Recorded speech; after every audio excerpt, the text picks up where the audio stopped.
protect the financial system from illicit activity every day. Fulfilling these responsibilities is no easy task. As the Department's fiscal year 2025 spending plan reveals, it takes significant resources. It starts with a strong workforce, the most updated technology, and appropriate working conditions, including buildings that are sufficiently maintained. But this doesn't happen in a vacuum. It also takes cooperation, transparency, and accountability. As this committee looks to fund the department's future operations, we need to understand the priorities and how the department is deploying resources across its divisions and bureaus, and why. There are definitely efficiencies to be identified, but changes need to be thoughtful and deliberate to ensure the department's mission is still accomplished. We need to ensure our financial system, the economy, and leadership around the world is safe, secure, and thriving. Secretary Bessent, there are and will be challenging times ahead, but I believe you are the right person at the right time to overcome those challenges. I look forward to working with you, and I now recognize the ranking member for his opening statement. Thank you very much, Mr. Chairman, and welcome, Mr. Secretary. This is our first substantive hearing dealing with the devastating actions that the Trump administration has taken in the first 3 months of 2025, actions planned and predicted by Project 2025. I look forward to having more such hearings with other agencies under our jurisdiction, especially the principals of DOGE, OMB, GSA, and OPM, which are having such profoundly negative impact on our country.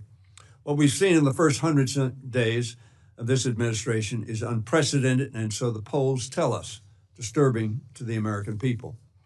An irresponsible, incoherent tariff policy has plunged the Americans and global economies into chaos.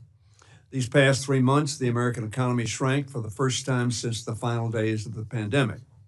The stock market fell more in the first 100 days of the Trump administration than in the first 100 days of any presidency in the past half century.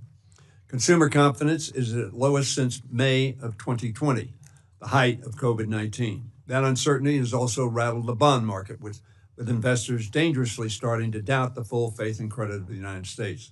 Most importantly, Americans are hurting. Families see their costs going up. Retirees watch their life savings losing value. Small business owners and farmers risk going under as they struggle to navigate ever-changing tariffs. Our economy is in chaos, and so I think is our government. Donald Trump, Russell Vought, and Elon Musk are orchestrating an illegal purge of our federal employees. They clearly had a lot of ideas on how to remove these people and dismantle these programs as quickly as possible. Sadly, they had no clue, in my view, as to the devastating consequences of their actions on our country, our government, our allies, and the professionals we rely on to serve the American people. I am particularly concerned about the Internal Revenue Service, which has been severely understaffed and underfunded for decades.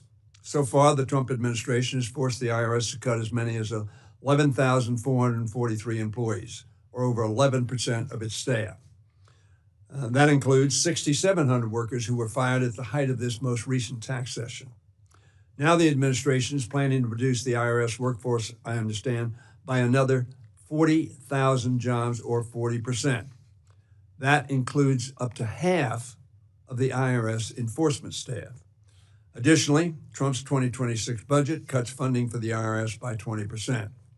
These actions at IRS, in my view, and every other government office, have bludgeoned morale, destroyed efficiency, and increased waste. Cutting back on IRS enforcement makes it easier for the wealthiest individuals and corporations to cheat on their taxes and get out of paying what they owe. That, of course, increases what others pay and explodes the deficit. As the president and congressional Republicans undermine the ability to enforce our existing tax code, they are also pursuing massive tax cuts for the wealthiest among us. Furthermore, DOGE operatives are rifling through IRS databases that contain Americans' sensitive information, including their financial history, Social Security numbers, immigration status, and more. The story is the same across the federal government. Americans are reeling from this uncertainty in their economy and in their government. They need answers. More than that, they need an adult in the room. That is the role I hope the Treasury Department plays, and Mr. Secretary, in particular, yourself. The economy and markets do not lie. We all depend on the Treasury Secretary to communicate clearly and transparently to the President, the Congress, the American people, and indeed the world. I've mentioned tariffs and the IRS, but I'm also eager to hear, Mr. Secretary, from you about our economic approach to the Russian-Ukraine war, especially in light of last week's mineral deal and recent questions about our sanctions regime on Russia. Former Secretary Mnuchin, whom I believe you know, sir, and I disagreed on some things, but we still found ways to work in a bipartisan fashion to inspire confidence in the economy. Mr. Secretary, I look forward to doing the same with you. Thank you, Mr. Chairman. Thank you, Mr. Hoyer. Today we welcome the testimony of the Honorable Scott Bessent, Secretary of the United States Department of Treasury. Secretary, without objection, your written testimony will be entered into the record. That in mind, we ask you to please summarize your opening statement in 5 minutes. Good. Thank you, Mr. Chairman, Congressman Hoyer, Ranking Member, the Chairman Joyce, Ranking Member Hoyer, and members of the subcommittee. I'm grateful to join you today. Treasury is eager to work with members of Congress to fund key priorities to strengthen our economy, and we look forward to coordinating with you on the President's budget as soon as it is released. Today, I wish to highlight the Department's efforts to boost U.S. economic growth, improve government efficiency, and target illicit actors that threaten our national security. The core components of the Trump economic agenda are trade, tax cuts, and deregulation. These are not standalone policies. They are interlocking parts of an engine designed to drive economic growth and domestic manufacturing. Tax cuts and cost savings from deregulation raise real incomes for families and businesses. Tariffs create an incentive for reshoring jobs and fair trade. And deregulation complements tariffs by making it easier to invest in energy and manufacturing projects. Already, this agenda is bearing fruit. In the first 100 days of the new administration, 464,000 new jobs were added to the economy.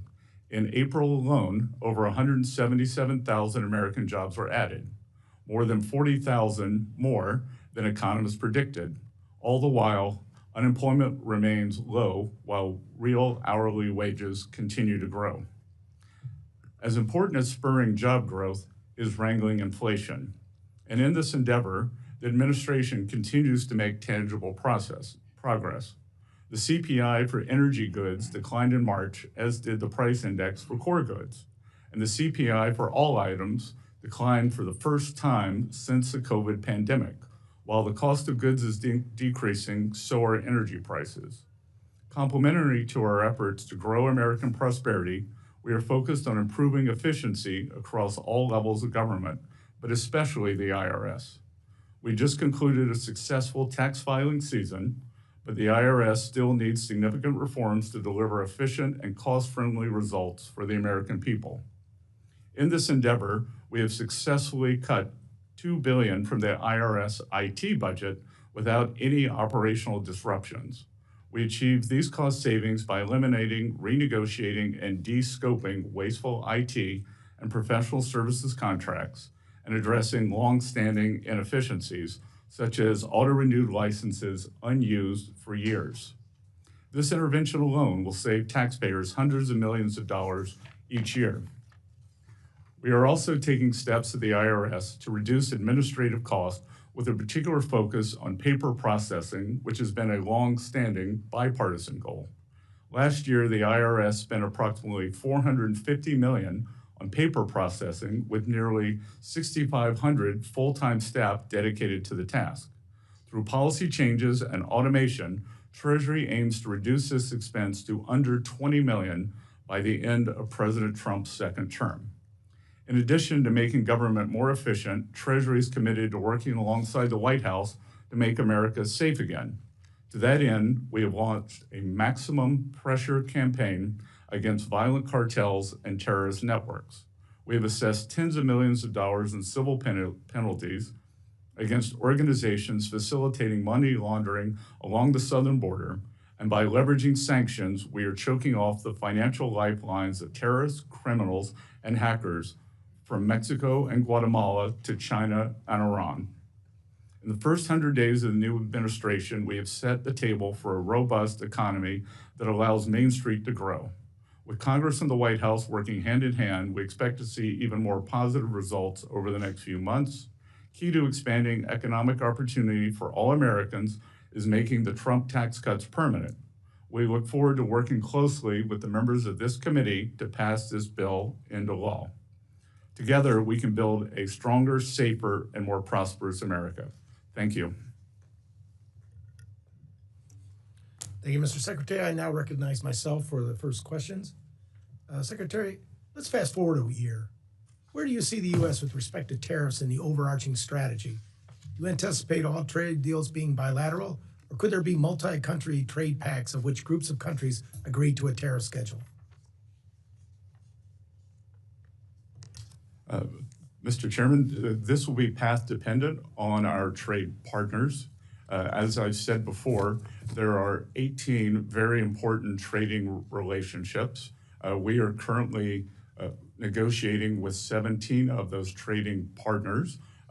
China, we have not engaged in negotiations with as of yet.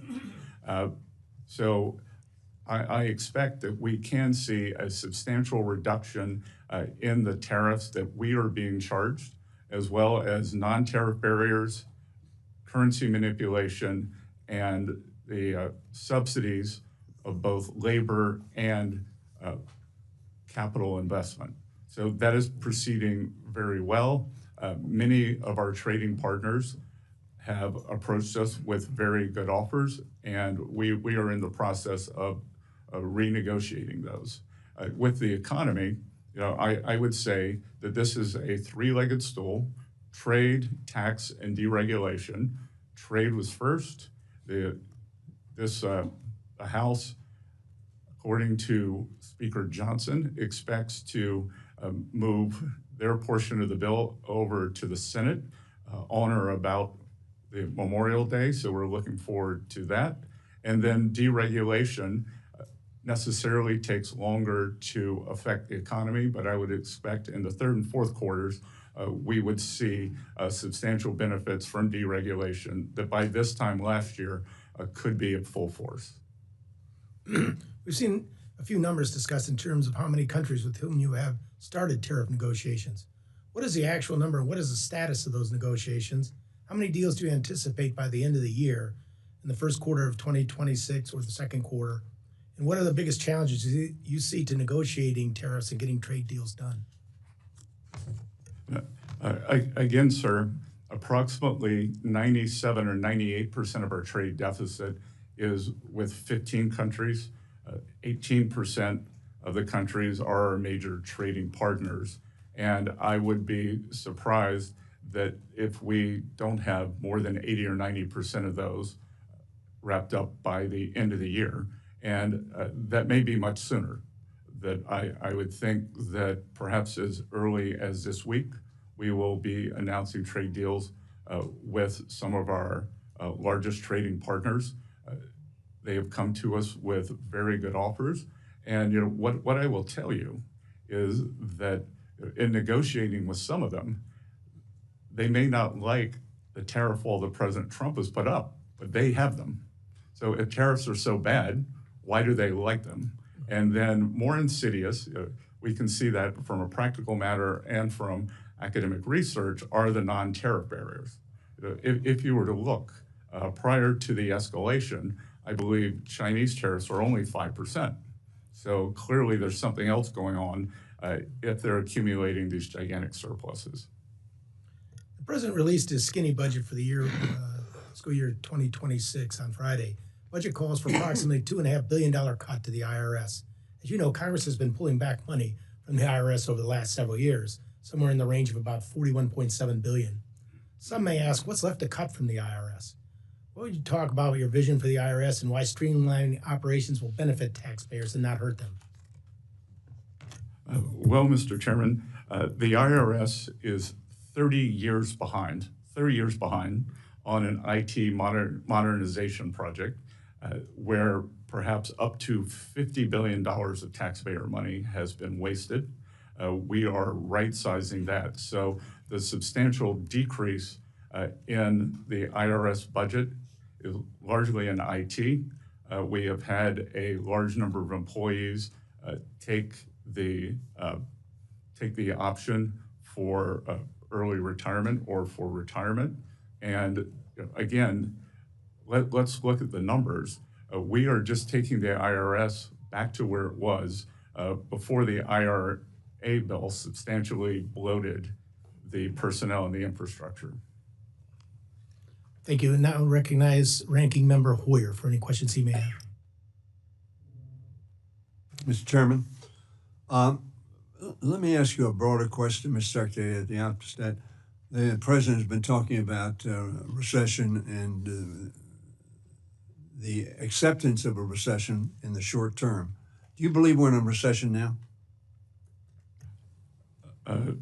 Congressman, I believe in data, and there is nothing in the data that shows that we are in a recession. As a matter of fact, the jobs report has surprised to the upside.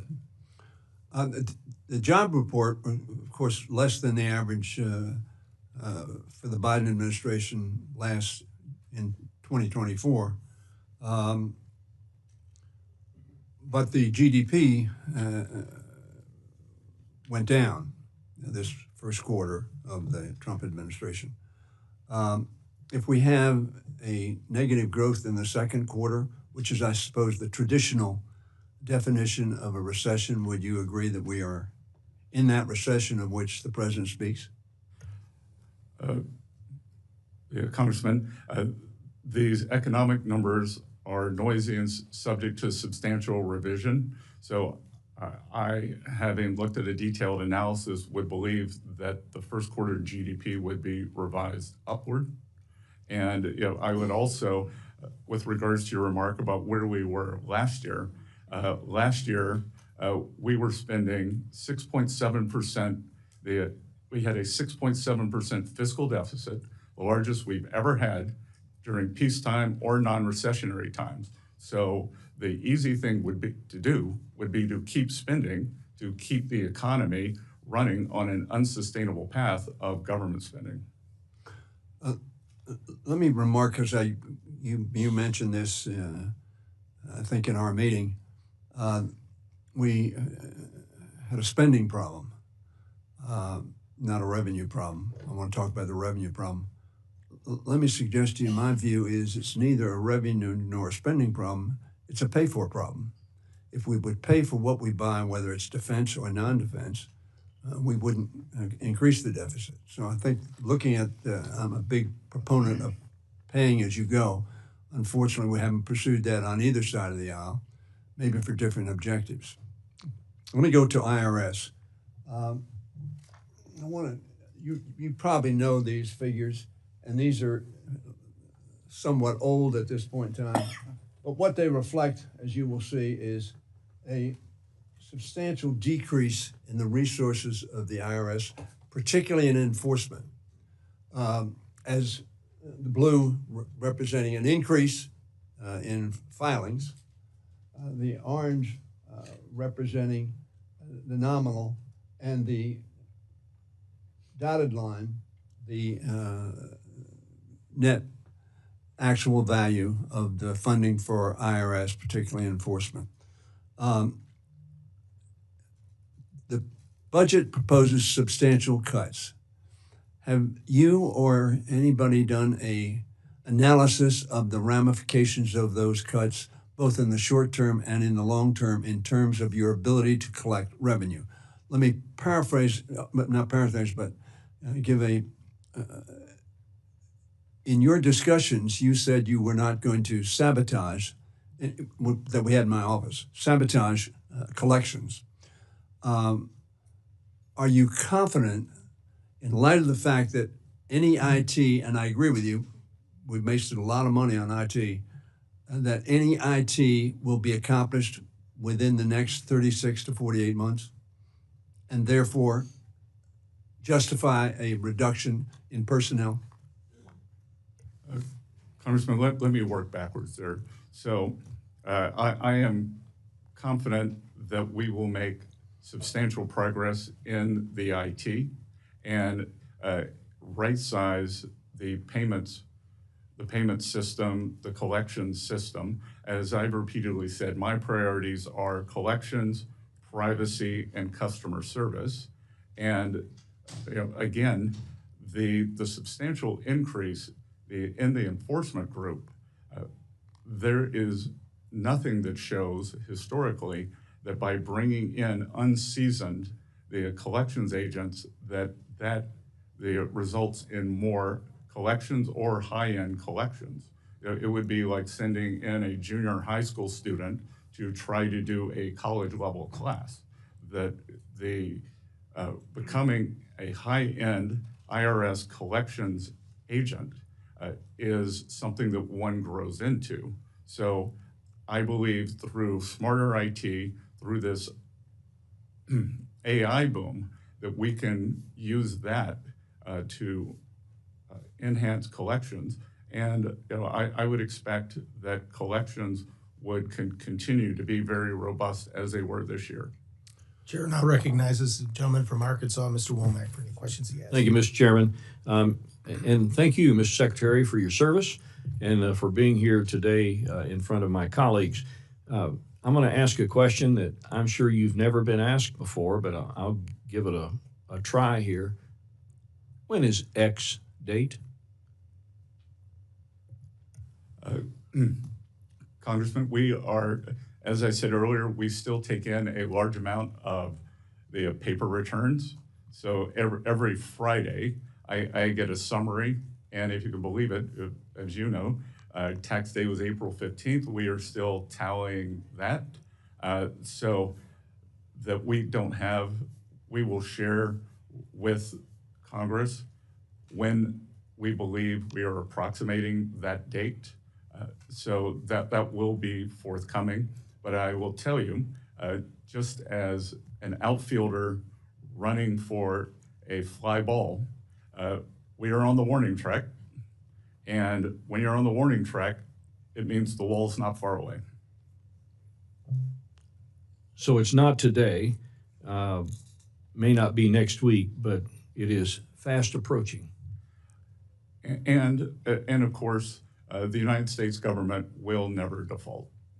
That we will raise the debt ceiling, and Treasury will not use any gimmicks. We will make sure that the debt ceiling is raised. You have already answered a couple of questions about the president's budget, and I'm going to ask maybe a little differently. The president's budget request for fiscal 26 looks very different from President Biden's budget just last year, and I have been a longtime proponent of getting our fiscal house in order, and I applaud the president's attempt to get our fiscal house in order. During my tenure as chairman of the House Budget Committee many years ago, I co-chaired the Joint Select Committee on Budget and Appropriations Process Reform, and many of our recommendations are included in Trump's requests. It's no secret we're heading toward a big and needed change within the federal bureaucracy. That said, his budget request for the Treasury is $11.5 billion compared to FY25 enacted at $14.2. Now that's a 19% decrease. You've already mentioned that we have savings achieved in contracts regarding IT services and this sort of thing, and we've saved the American public a lot. But you've also said that IT remains one of our biggest challenges, particularly within the IRS. So how is it that you're going to operate with a smaller budget that still serves the needs of the American people? Sir, part of that has been bringing people back to the office. So on March 10th, we reinstituted a work from your office program. And again, I think it's going to be efficiency. We have asked for more money for many of the priorities. The Treasury Foreign Intelligence Network and the Office of Foreign Asset Control, OFAC. So we will be keeping the American people safer. And again, We think through efficiency gains, the federal government historically does not have productivity increases. And as I've continually pointed out, DOGE is the office of government efficiency, not the office of government extinction or eradication. So I think that it is not a big leap to do much more with less. Are there $2.5 billion worth of efficiencies? Well, again, just two of it is in the IT department. And if you were to look, Treasury processes about 1.5 billion payments per year, which is like a mid-sized U.S. regional bank. We have had many of these banks come in and talk to us about their payment programs, and their departments are 1/10 the size and 1/10 the budget. So allowing for the redundancies that we would need as a government agency, then we think that we do need to be bigger and more fulsome, but there are substantial savings to be had. I want to ask one more quick question, because I know we're probably not going to have a second round. You have been a proponent for better financial literacy in this country, and your background is evidence of that. Quickly, can we do a better job in this country of educating young people on matters of financial literacy? Any increase that we do would be a better job. We just hosted Financial Literacy Month at the Treasury. I only had 2 months to get ready for it. I can tell you that every April we're going to do more and more, but the key to financial independence is financial literacy, making good choices, and not, I don't think it comes from more regulation. I think it comes from more financial education. Thank you very much. The chair now recognizes the gentleman from Wisconsin, Mr. Pocan, for 5 minutes. Great. Thank you, Mr. Chairman. And thank you, Mr. Secretary, for being with us. My main concern is, I think, what people are looking at the economy. The first 100 days, lowest stock market since Richard Nixon, not usually a measure people are shooting for. On tariffs, the fact that last year we had an effective rate of about 2.5%. I think the Yale Budget Lab, and I believe you went to Yale, has said that effective rate is closer to 28%, the highest since 1901. I know that some of that's changed because the tariffs are on again, off again, some on again, some off again. Somewhat chaotic, I believe, as your term is, Crazy Ivan style. I compare them to how a monkey throws dung. You're not exactly sure where they're going to land. And that's the concern I have as a small business owner, and I know Ms. Luzenkamp-Perez is as well. I've got small businesses really worried. You made a comment about while cargo volumes have dropped 60%, you see this as a temporary detox. But for a small business that's getting by day to day, that's much bigger. You talked about Main Street. We want to finally focus on Main Street, not Wall Street. I think you were at a global investor conference in Beverly Hills yesterday. That's the cocktail party where you mentioned the Crazy Ivan theory. And before that, you were at a JP Morgan Chase World Bank Private Investor Summit. All those things are not Main Street, right? Main Street is an auto body repair, a specialty printer. So my concern is on the tariffs. Who pays tariffs, Mr. Secretary?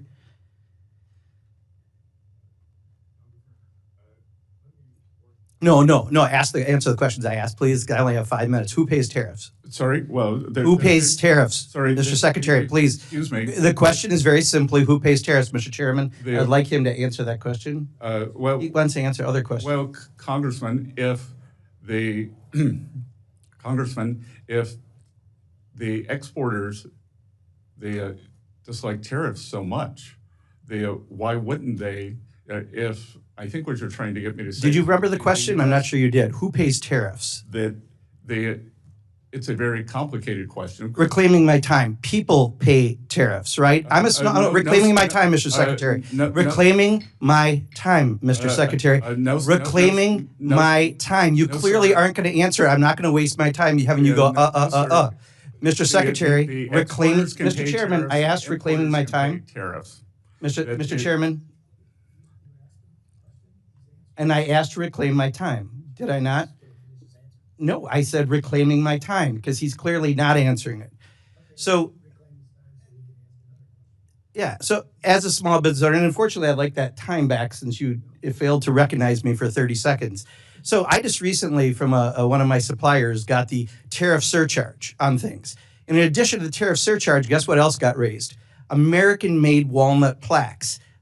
That has nothing to do with tariffs, but companies take advantage and do that. So right now, we are getting screwed right and left because of the indiscriminate use of tariffs. That's the reality for Main Street. And you go off to Beverly Hills for private investor conferences and talk about crazy Ivan theories. Answer that. What is the crazy Ivan theory of tariffs that you mentioned at the summit? Well, first of all, sir, I've had meetings with more than 50 small lenders. So I want to clarify that. I would also say that in game theory, strategic uncertainty, of which you seem to like the name Crazy Ivan. Well, it's your words, correct? Didn't you use Crazy Ivan at the Well, you've used it 5 times. And that's the question, Mr. Chairman.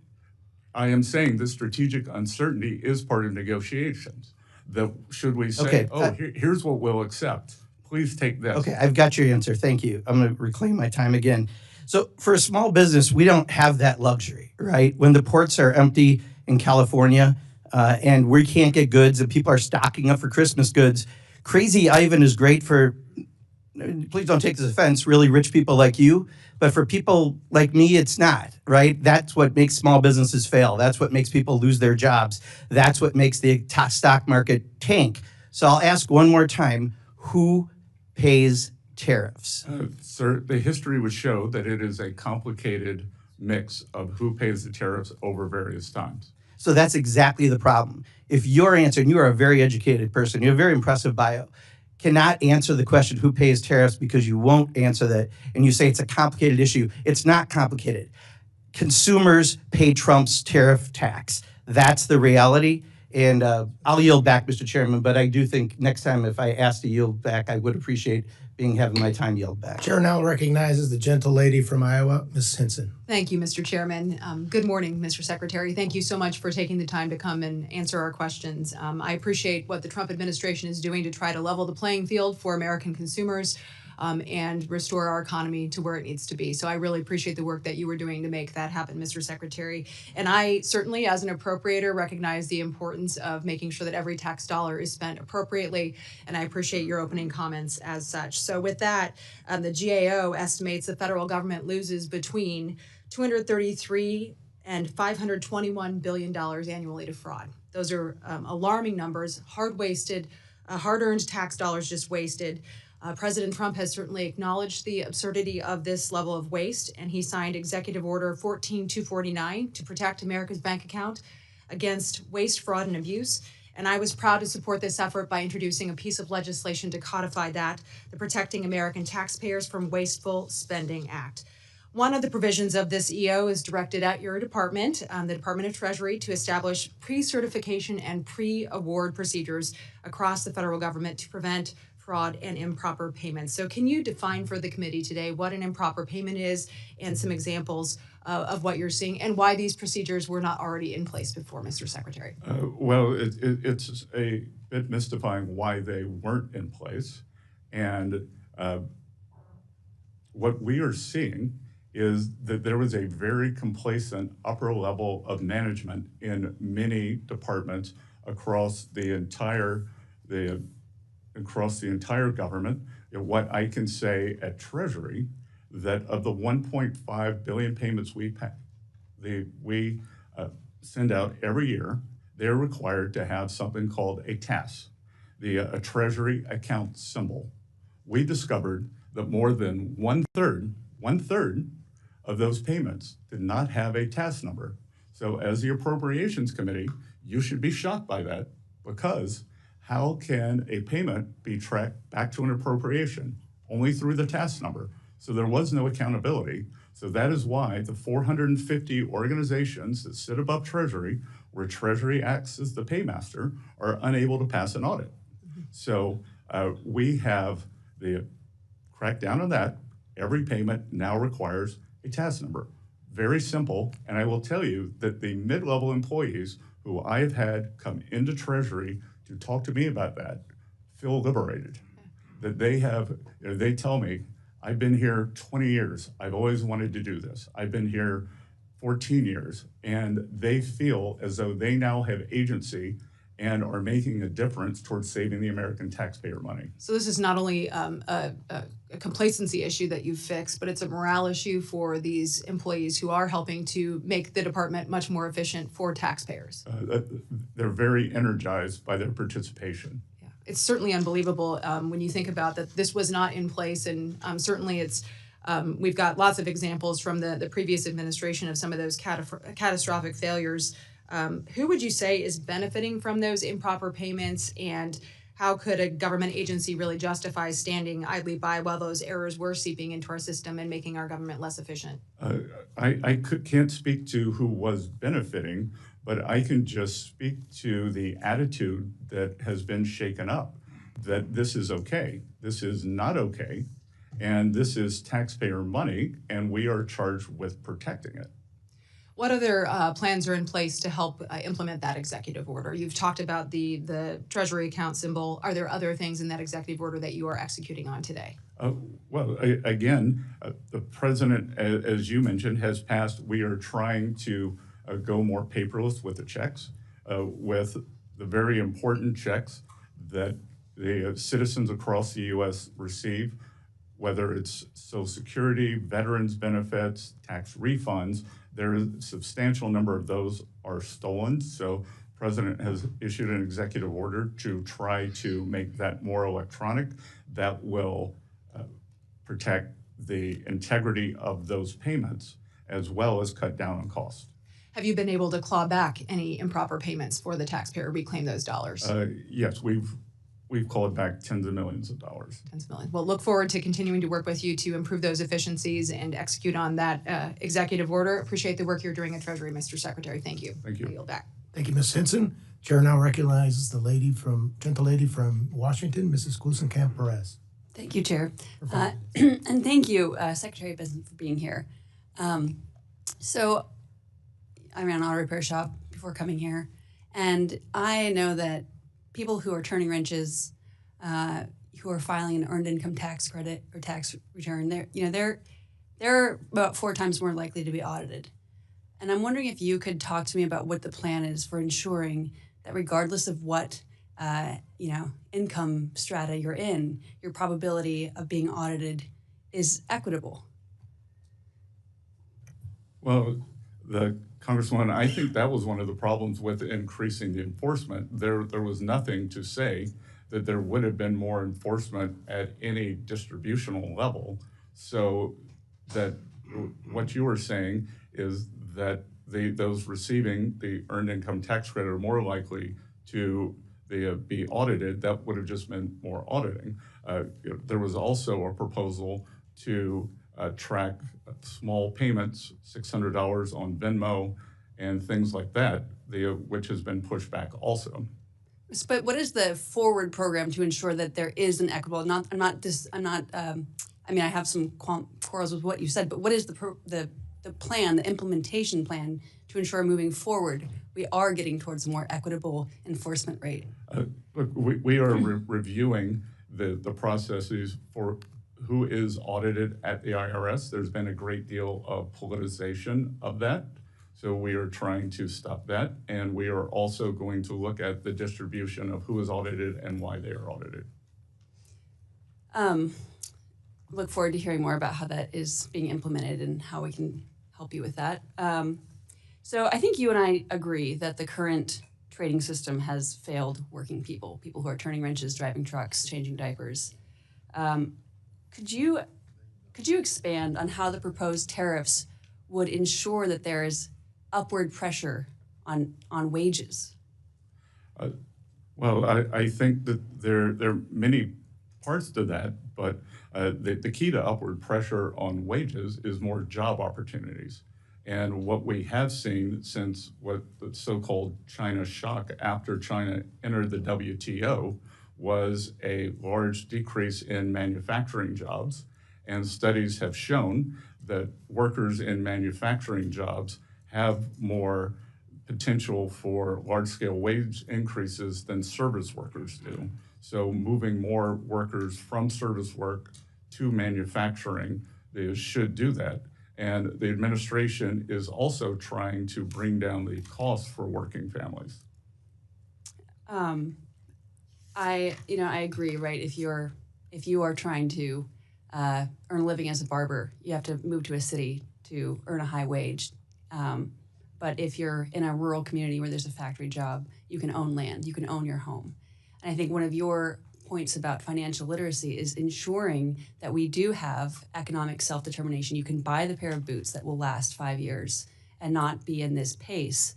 But there's a lot of work to do here, building real wealth and not the nominal kind of, I'm not really here to be a defender of the stock market. Most of the people I know don't trade stocks in my community. It's a question of being able to own land, having that capital access to start your own business, and frankly, some of the antitrust work to ensure there's a level playing field for small businesses like mine. I'm hearing from constituents who have questions about their tax returns and are having trouble getting a real person on the line to speak to.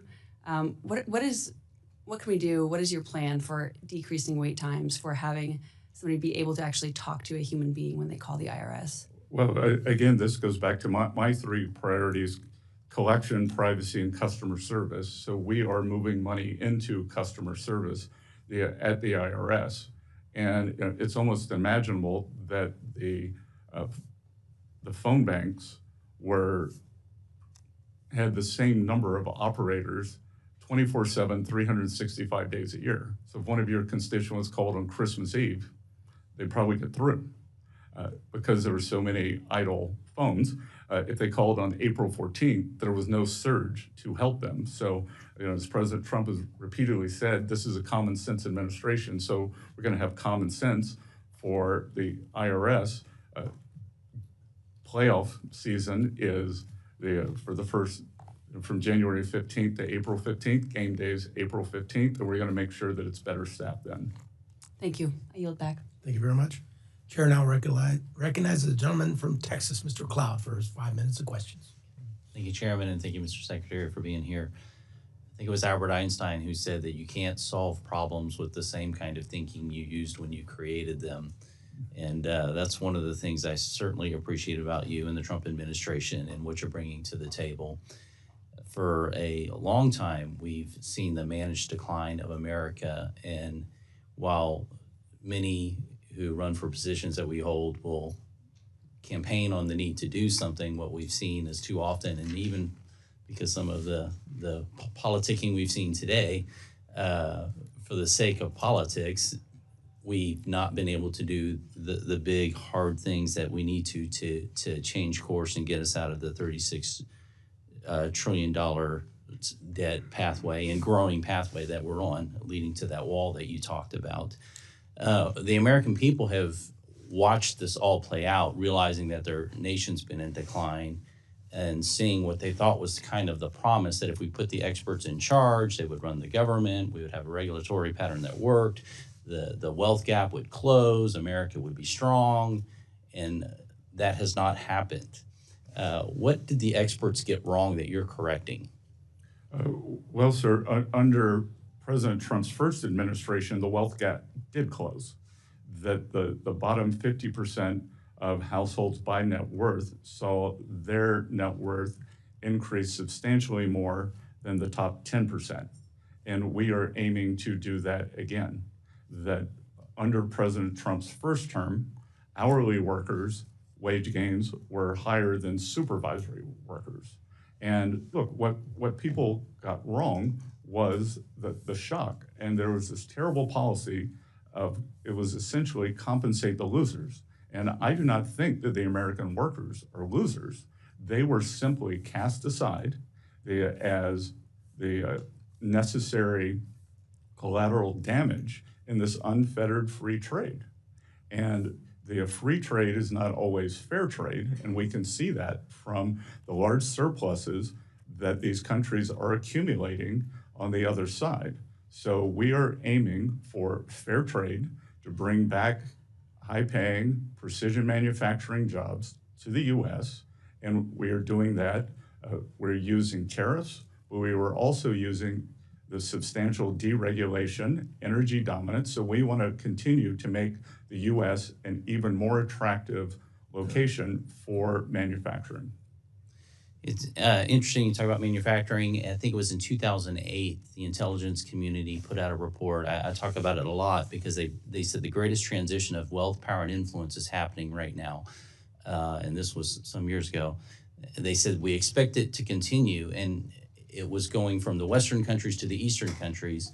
And they said it was happening because we were sending manufacturing overseas and we were sending oil and gas revenues overseas. And yet they said it was like an unsolvable solution, yet we have the Trump administration who's coming in and solving what seems to be not an easy solution, but a very clear solution in bringing manufacturing back and bringing oil and gas back. And appreciate it. I wanted to ask you, because there was a comment about the bond markets, and certainly that's really is a concern. We need to make sure that they stay strong and that the dollar stays strong. Are the bond markets more affected by the tariffs and the concern we see in them now? Are they more affected by the tariffs or out of control debt and the fact that Congress can't seem to get our fiscal house in order?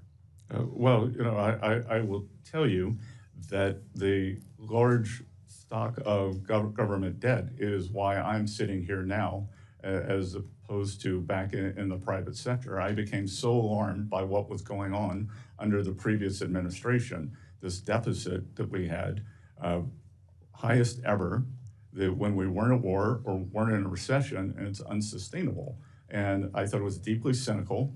And if we'd done it, if we continued it, then we would have gone into a malaise where we couldn't grow ourselves out. We would have probably been forced into looking more like a European-style economy, very high government spending, lack of innovation, and lack of mobility.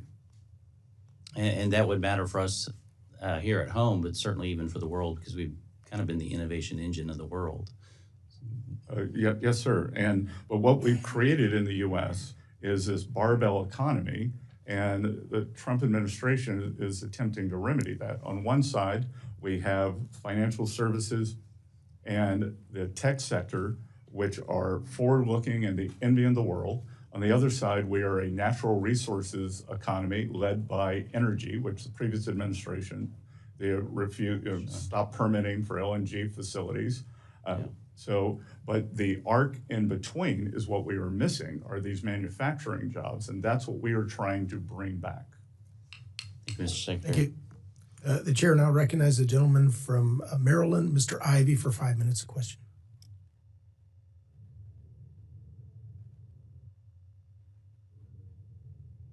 I appreciate you being here today, Mr. Secretary. I want to ask you a few questions about DOGE and the role it's playing at Treasury.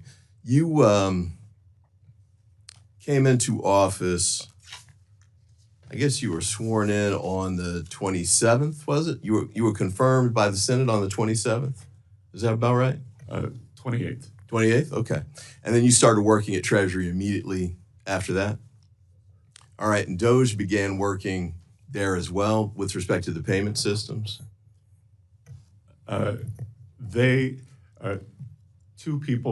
Two individuals from DOGE who were actually Treasury employees were on site.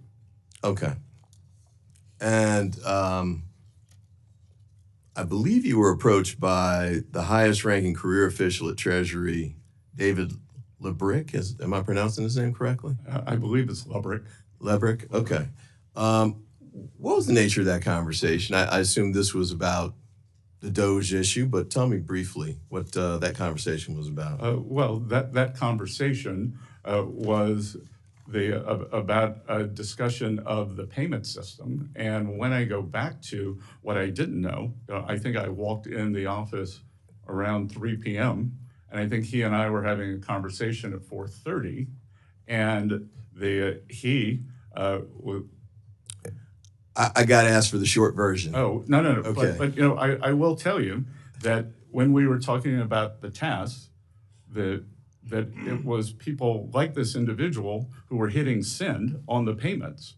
So, I've come to find out that he's part of the Okay, I apologize. I'll have to get that later from you. Yep. Feel free to send in substance of the discussion in a letter. But I guess what I was going to ask was, you just mentioned there were two people who were working with respect to DOGE at the time. Yes, sir. And Mark Elez was one of those? I'm not sure. Not sure? You're not familiar with that name? I don't recall that name. I interviewed Tom Krause and personally recommended him to work at Treasury. Okay. Well, Mr. Elez had worked at Mr. Musk's SpaceX company. And the Wall Street Journal issued a story, I think around February 7th, that talked about statements that Mr. Elez had made in the prior year. One was, you could not pay me to marry outside my ethnicity. Another was that he wanted to normalize Indian hate. The third was, just for the record, I was racist before it was cool. And another was, I just want a eugenic immigration policy. Is that too much to ask?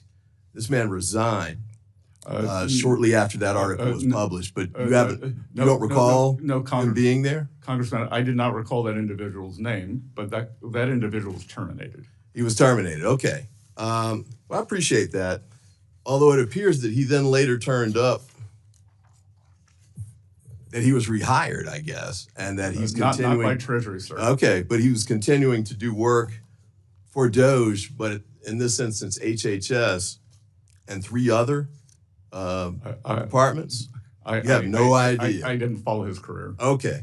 Well, you didn't catch J.D. Vance saying that he didn't think he should be terminated? Did you miss that too? I don't recall that. All right. Do you recall Mr. Trump saying that he should have a second chance? I don't recall that. No. Okay. And do you recall Mr. Musk saying he should be given a second chance as well? No, sir. All right. Well, I guess the main question too here is, what exactly was the vetting practice that you had in place before you brought on these 2 people and gave them access to the payment system, which is $6 trillion? Well, sir, they did not have access to the payment system, or perhaps we have a different definition of access. They only had read-only abilities, and it was they were there for tech support to look at the payment system, the ERP system, just like any private enterprise. Is this an individual that you would have brought on even in that capacity if you'd known that he'd made these statements prior to him becoming part of that team? Congressman, that I think it's very difficult to monitor everyone's social media. That's not what I asked. If you knew that he had made these statements, would you have brought him on in the capacity that he had at the Department of Treasury? I think the Office of Personnel Management would have flagged that. Would you have brought him on? Sir, I'm not going to speculate. The chair now recognizes the gentleman from New York, Mr. Lalota, for his 5 minutes. Thank you, Mr. Chairman. Good morning, Mr. Secretary. Good to be with you this morning, sir. I'd like to use my time to talk about taxes and trade. As head of Treasury, you advise the president on taxes and trade, sir? On both, sir. Among many other things, yes. Of course, yes.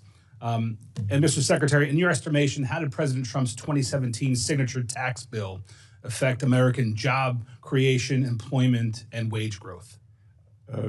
Mr. Vice Chair, it provided a substantial non-inflationary impetus to the economy, which resulted in real wage gains on a non-inflationary basis for the American people and a robust economy. I would add, I'm with you 100%. I'd add some data into there. 4.9 million jobs between the passage of the tax bill and the COVID pandemic.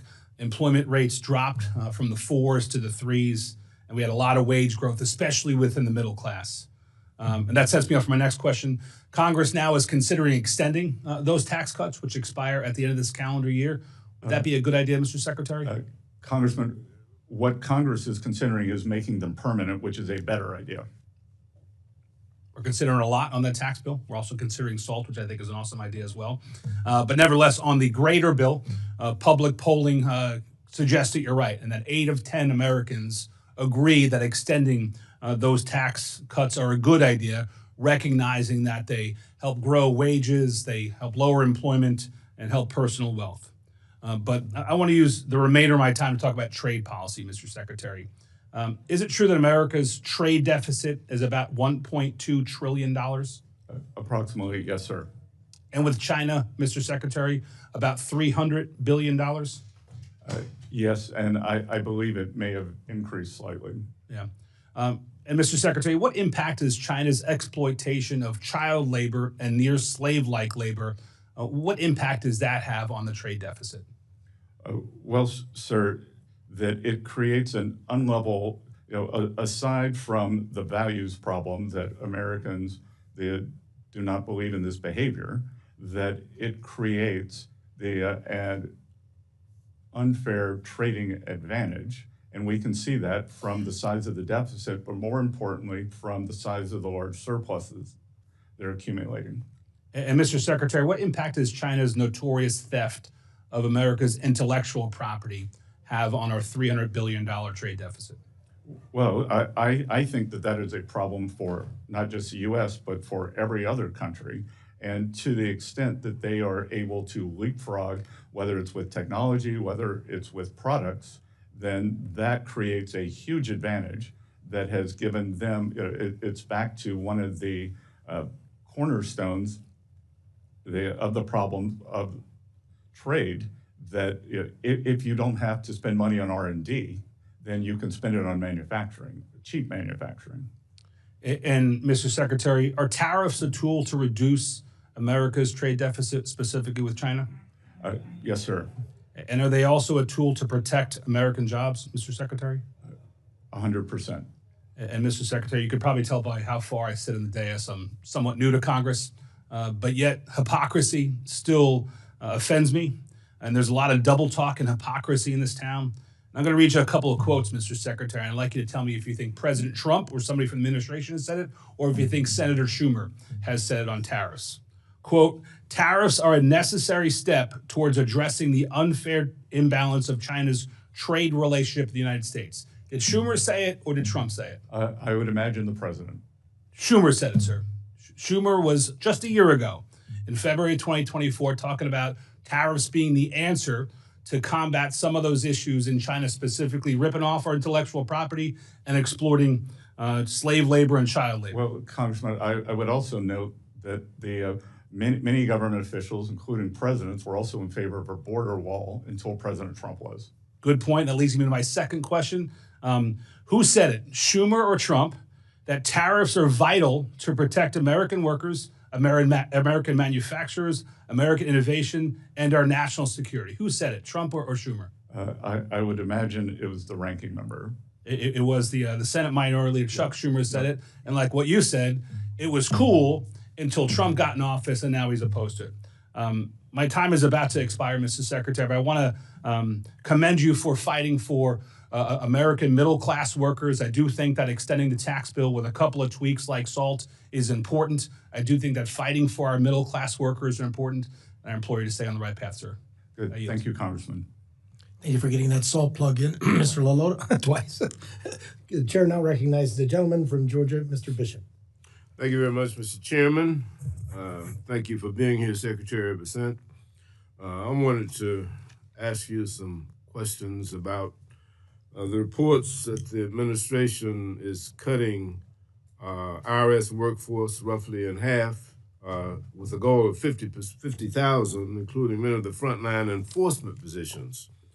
A recent study concluded that this would result in a loss of $19 billion in foregone revenue just in 2026 and up to $350 billion over the next decade. Such substantial cuts in staffing could cause reductions in voluntary compliance as taxpayers will feel emboldened to cheat on their taxes. And an IRS official previously testified that a simple 1% decline in the compliance rate translates into $30 billion in lost revenue for the government. If the administration is truly concerned about reducing the federal deficit, as you indicate, why would it consider staffing reductions that reduce the IRS's capacity to collect much-needed revenue that could be used to reduce the deficit or pay for critical services? A recent Treasury Inspector General for Tax Administration's report indicates that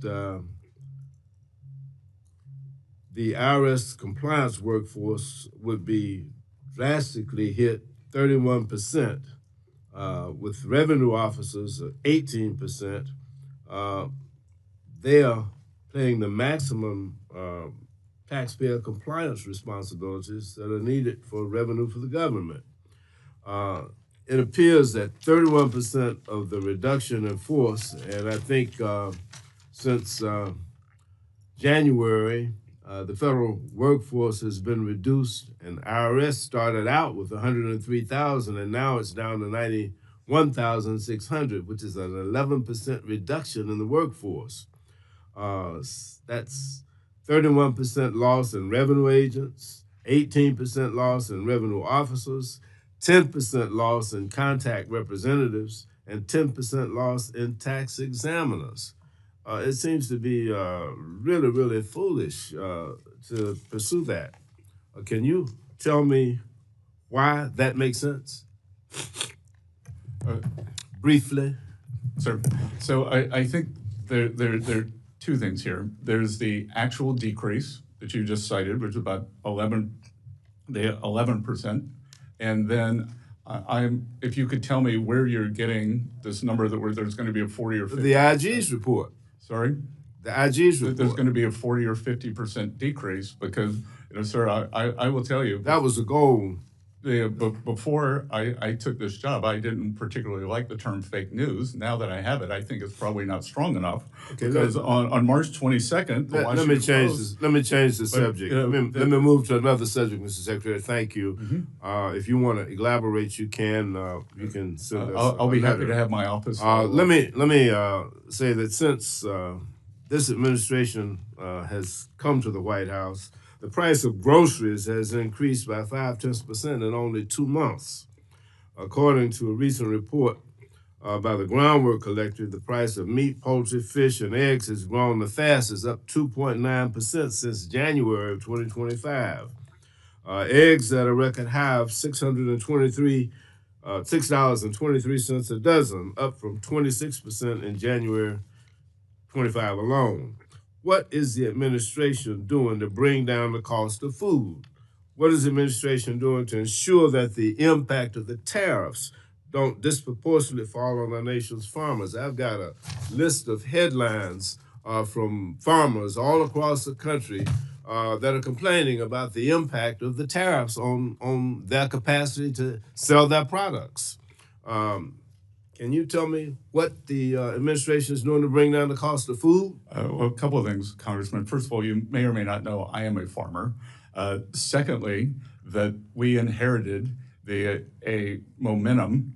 Food prices, like monetary policy, have long and variable lead times.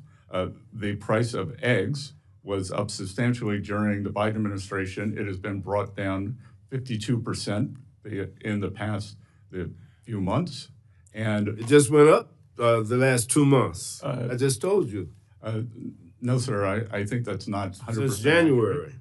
And finally, we are 6%. We are bringing down energy cost, and energy cost. Transportation is one of the single biggest factors in food pricing. So diesel prices across the country have come down, and that will result in lower food prices.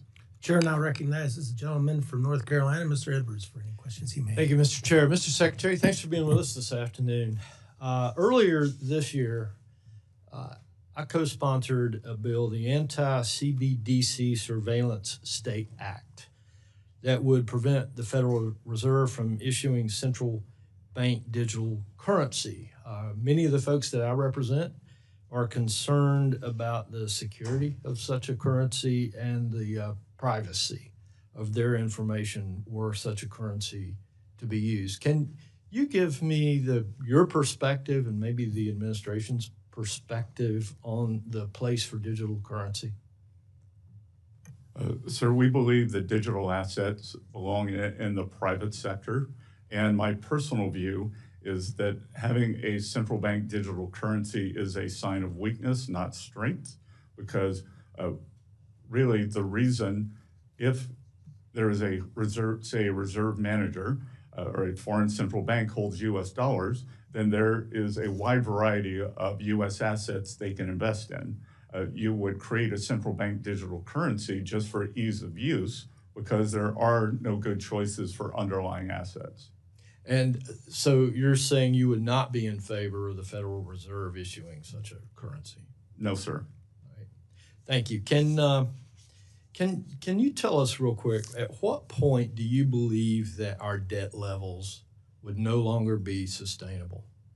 And then as the second part of that is, what would that look like? If our debt were no longer sustainable, what would that look like to the American family? We talk a lot about debt up here. We put forth some elaborate graphs and charts, and we hear all kind of economists using big, long words. I need to be able to describe to the people back at home what that might look like in their lives were we no longer sustainable. Well, it would look like a sudden stop in the economy as the credit would disappear, as markets would lose confidence. And I'm committed to that not happening. And again, a tipping point in debt sustainability is very difficult to pinpoint, but what is not difficult to pinpoint is a trajectory. And the trajectory is unsustainable when and if the markets were to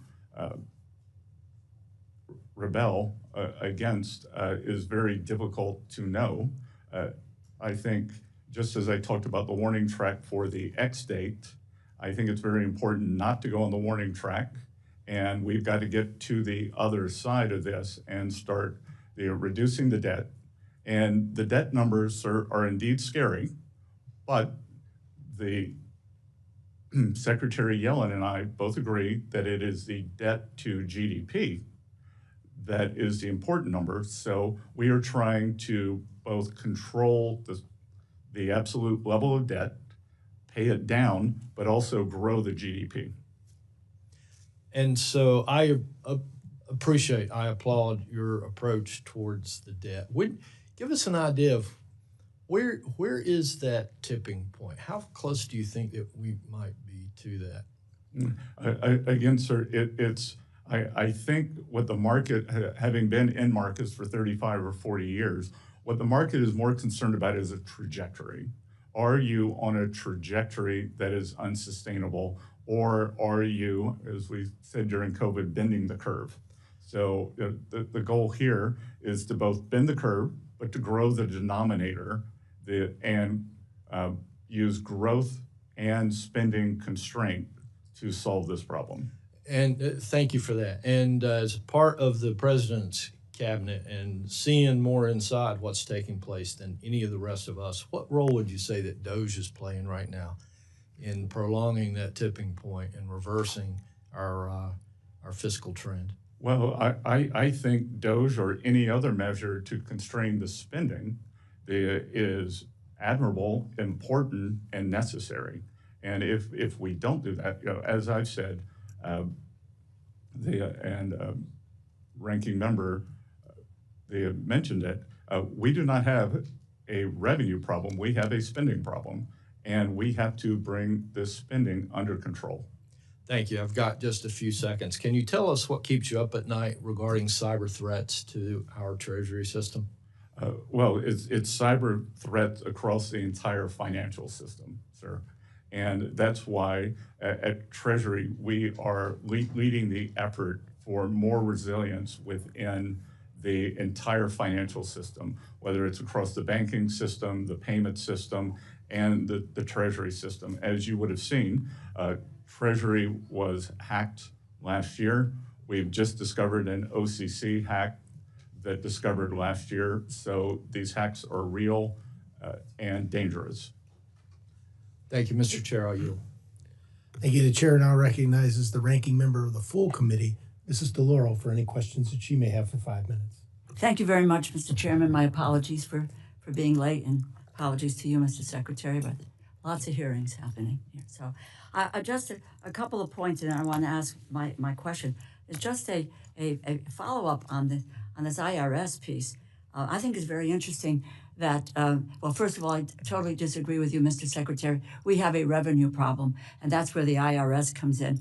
And we think about the debt. We think about the $2.3 trillion that was the debt really built up with the tax cuts to the wealthiest and the biggest corporations in 2017. We're now looking at an additional $4.5 trillion in tax cuts, which are making their way to, again, the richest and to the biggest corporations. That is debt. And that is something that I don't know about yourself and others in the administration who refuse to see that kind of debt. And the almost unbelievable piece of this is the IRS 2024. We invested in it, able to recover more than $1.1 billion from roughly 1,600 millionaires. Projected at the time that investments in high-end enforcement data and analytics that an additional $851 billion would result in revenue over the next 10 years.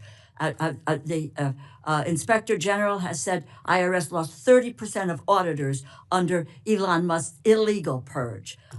People who are wanting to ensure that millionaires and billionaires are paying their taxes.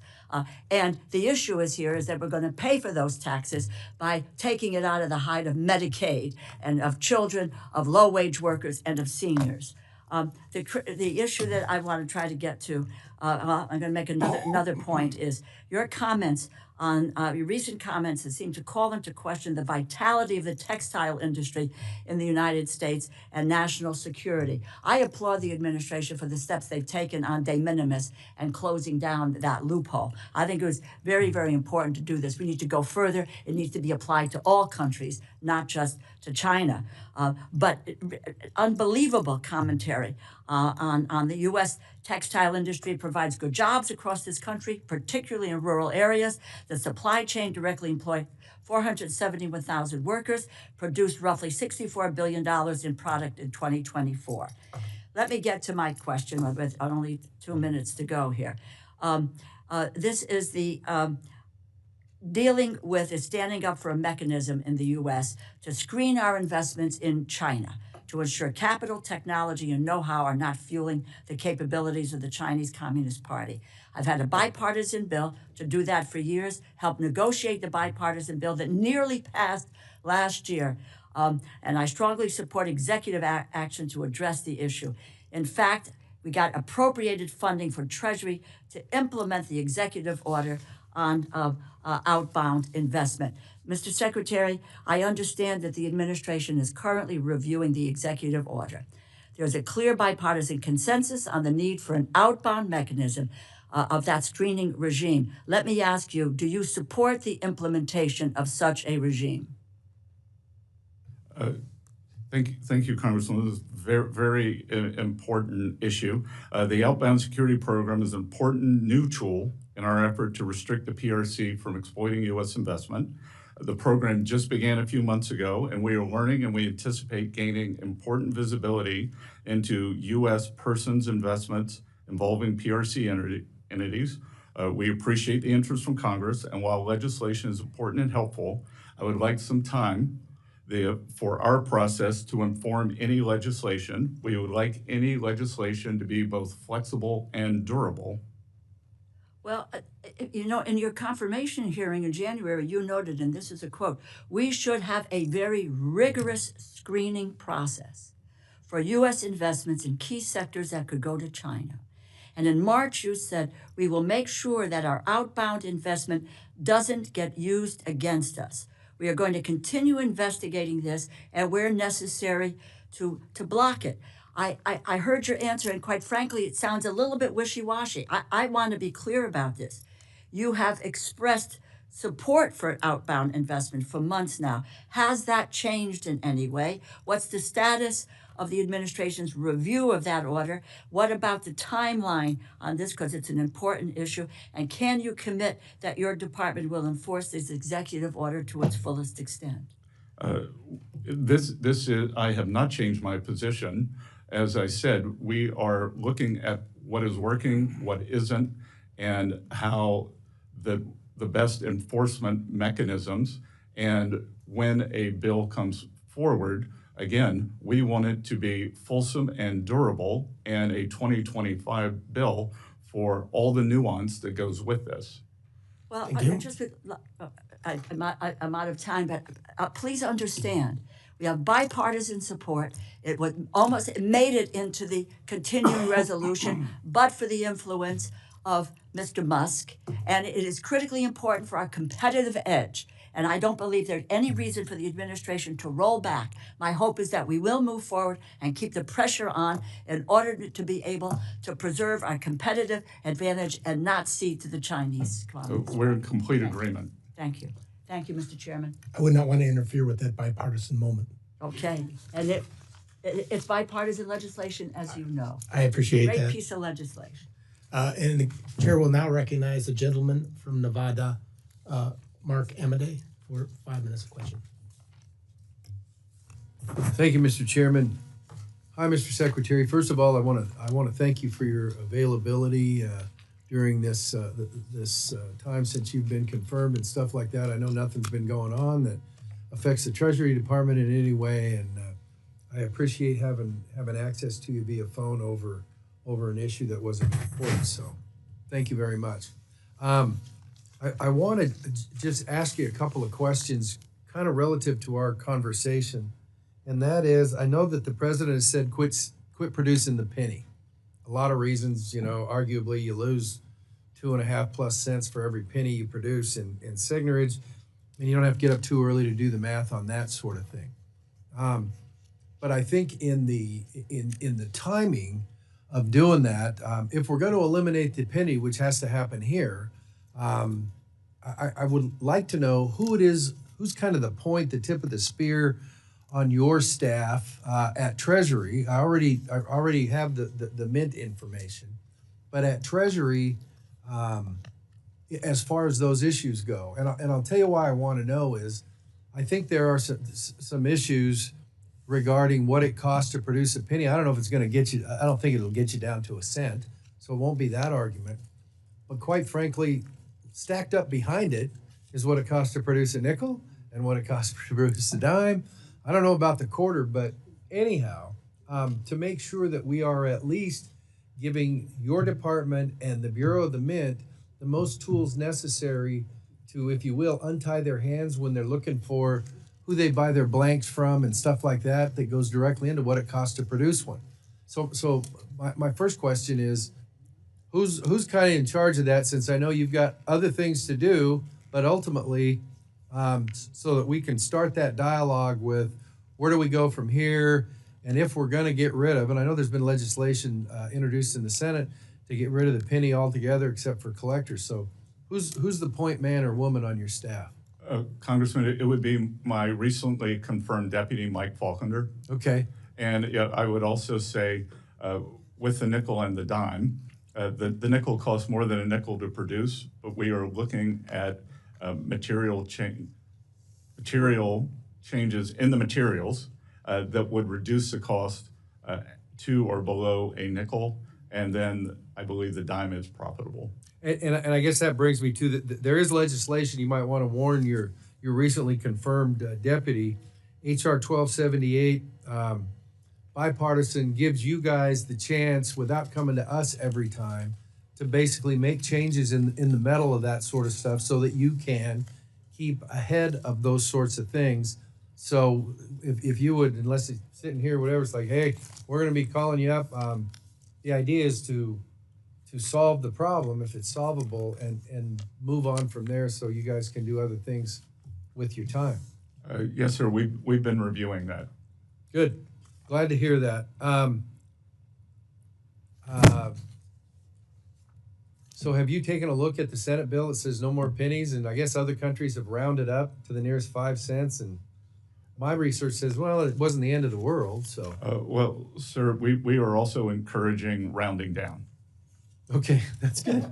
Great answer. You know what? I'm going to reward good performance. I yield back, Mr. Chairman. Certainly appreciate that, Mr. Amade. I understand you have the hard stop at 11:30. I'd like to honor that. I want to be fair to my fellow committee members, though, in doing so. not all of us will be eligible for a second round, but it's certainly my ranking member, Mr. Hoyer, would request that he have a chance to ask you another question before the stop. Mr. Secretary, first of all, let me say that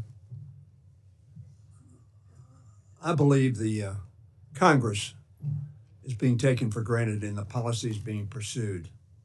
I think, frankly, some illegal things are being done, not by you, I'm just talking about the administration, in terms of federal employees. I represent 77,000 federal employees who came here to work for the government, and that's why they're here.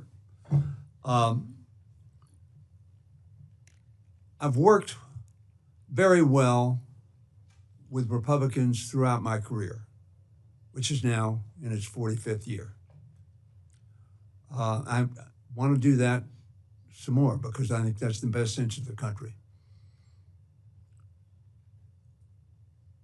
I believe you're one of those who has a shot at keeping us on a somewhat even keel. I mean that as a compliment, but obviously it's also a concern.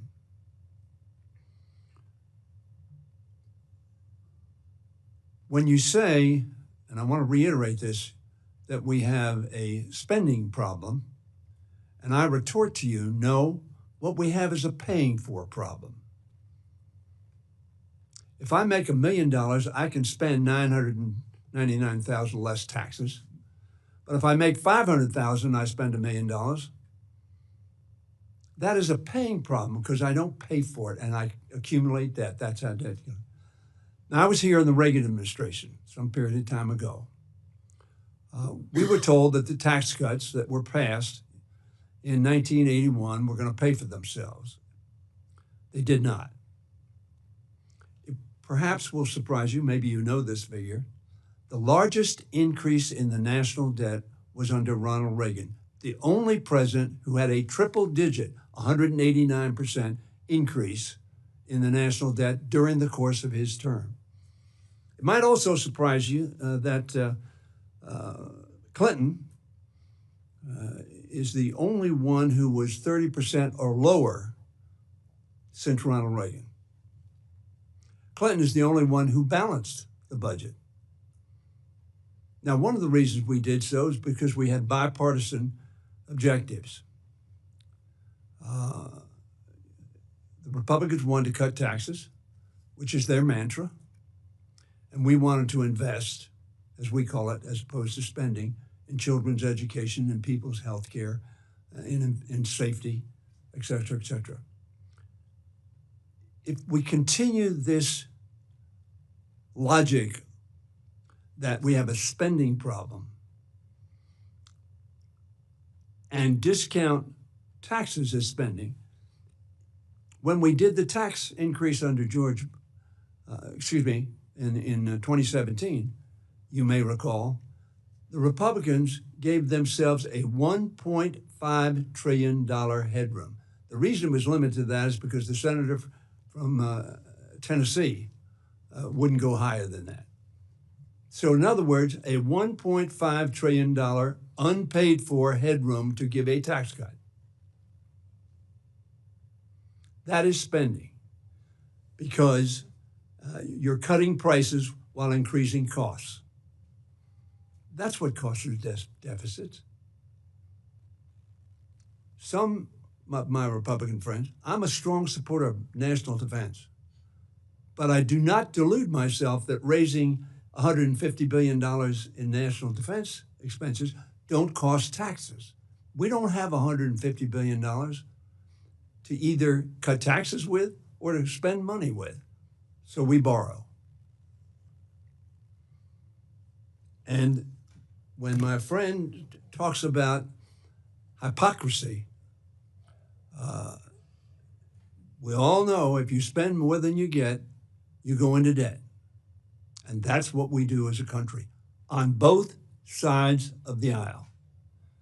And we need people like yourself to be honest with those with whom you work and honest with the Congress of the United States in terms of the ramifications of the actions.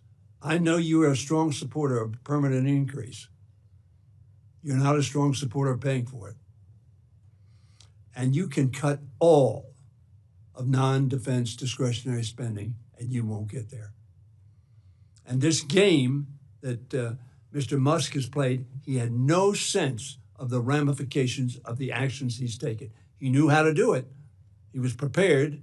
As one article in the Atlantic Journal said, the blitzkrieg, which our speaker calls flooding the zone, been pretty effective at that, just trying to watch where the ball is and see if you can respond.